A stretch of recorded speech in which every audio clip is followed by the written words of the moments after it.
আসসালামু আলাইকুম এভরিওয়ান, সবাই কেমন আছো? আলহামদুলিল্লাহ আমি ভালো আছি। আশা করি তোমরা সবাই ভালো আছো। আবারও চলে আসলাম তোমাদের সাথে নতুন একটা ভিডিও নিয়ে।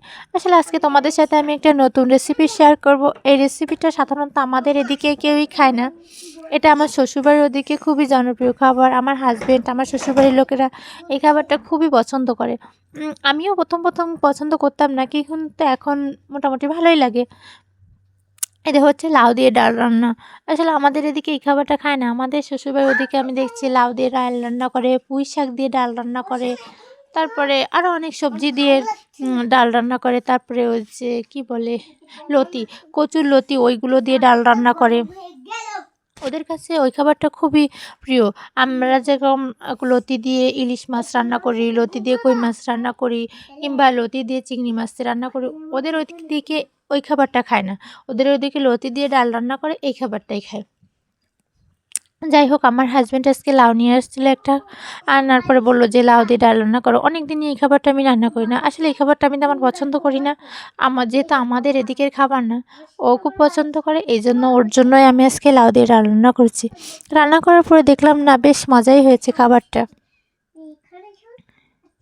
এই খাবারটা রান্না করা খুবই সহজ। প্রথমে মশলা, পেঁয়াজ, রসুন, কাঁচামরিচ কুচিটাকে ভালো করে ভেজে সাথে লাউ আর ডালটাকেও ভেজে নিয়ে হালকা কষিয়ে পানি দিয়ে দিলেই, তারপরে লাউ ডালটা সেদ্ধ হয়ে গেলে নামিয়ে রাখলেই খাবার তৈরি হয়ে যায়।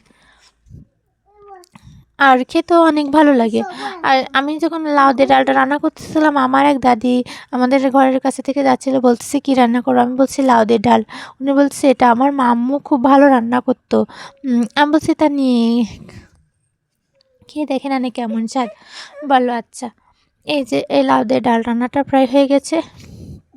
আসলে এর ভিতরে আমি ইচ্ছে করলে ধনেপাতা কিংবা টমেটো দিতে পারতাম, কিন্তু ধনেপাতা কিংবা টমেটো দিলে স্বাদটা অন্যরকম হয়ে যায়, তখন আর লাল স্বাদ থাকে না, তখন টমেটোর স্বাদ চলে আসে কিংবা ধনেপাতার স্বাদ চলে আসে। এই জন্য আমি আর বাড়তি কোনো মশলাই দিইনি, শুধুমাত্র জিরা বাটা, আসলে ভাজা জিরার গুঁড়া দিয়ে নামিয়ে রেখেছি।